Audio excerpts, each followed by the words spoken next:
umat Islam 5 kali minimal dalam sehari semalam mereka dibaptis.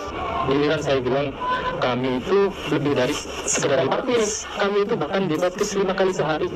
Setelah melihat tayangan di awal, saya secara pribadi berkeyakinan bahwa ustadz-ustadz yang tadi bicara merindukan akan baptis. Jadi bahkan menganggap wudhu atau mencuci, membersihkan itu sebagai baptis.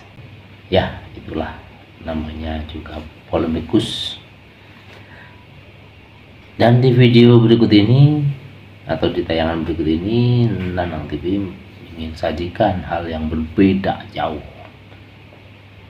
Seorang Katolik tidak akan membalas hal yang receh itu dengan receh juga, tapi dia membalas atau menunjukkan sebenarnya ajaran yang benar itu yang bagaimana. Kan ajaran itu hanya bangga diucapkan untuk perdebatan, ujung-ujungnya ya dia pusing sendiri, otak dia masih terbatas untuk mengerti, karena memang otak kita tidak mampu untuk mengerti akan kebesaran Tuhan. Jadi Tuhan yang besar, Allah yang besar itu ingin ditampung dengan otak, dan itu sampai kiamat pun tidak akan bisa. Tetapi iman itu bisa terlihat saat bukan kita menyampaikan ide, menyampaikan hal-hal yang seolah-olah itu benar, tapi apa yang dilihat dari kehidupan nyata. Jadi Yesus telah berkata, lihatlah dari buahnya. Dan nabi-nabi palsu itu sudah ada. Ya seperti itu.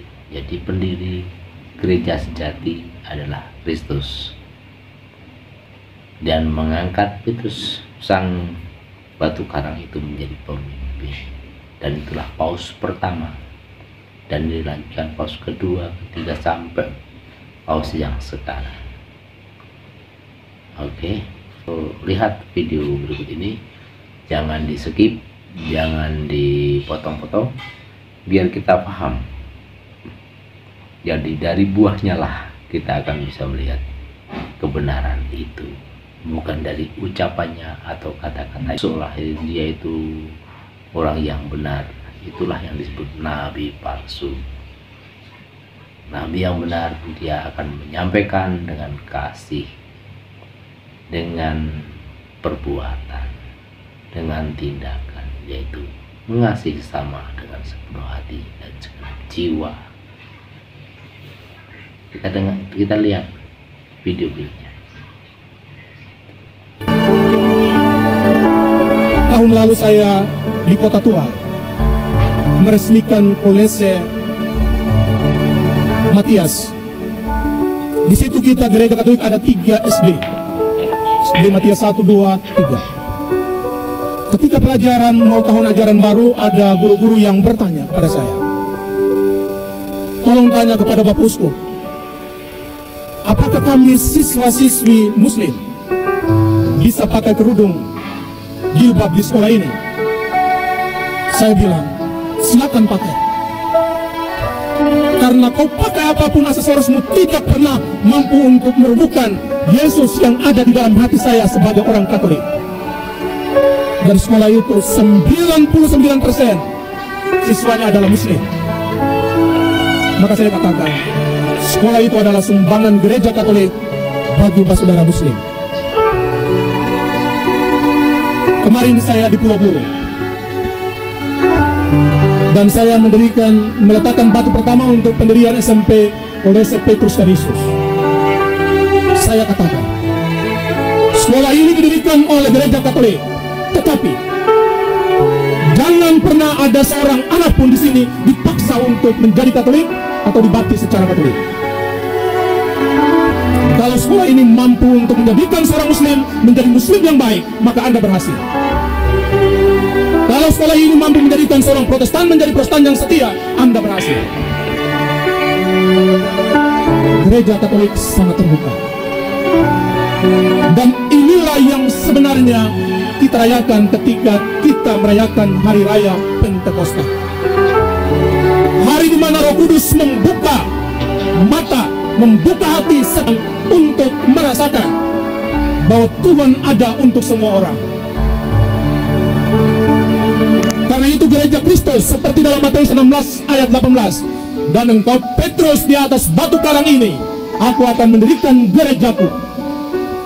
Dan hari ini ketika Roh Kudus turun atas para rasul, gereja di Taurat sebagai lahir pada hari ini.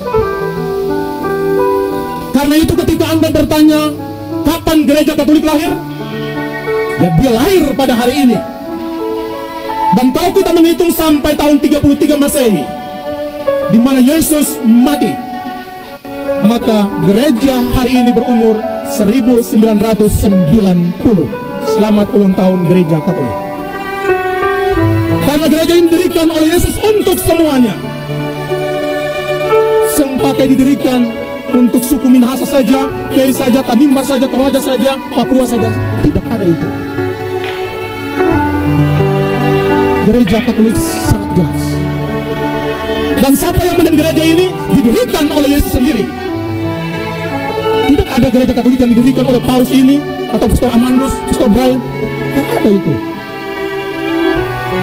Maka kalau ingin menjadi anggota gereja, Scott Hahn pernah mengatakan,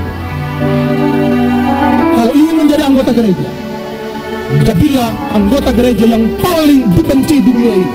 Dan lihatlah, gereja yang paling dibenci itu adalah gereja Katolik. Karena dia mempertahankan kebenaran, dia tidak mengizinkan aborsi, dia tidak mengizinkan perkawinan sejenis. Karena itulah dia dibenci oleh dunia. Jangan jadi anggota cari gereja yang diberikan oleh manusia atas nama Yesus. Tidak boleh itu.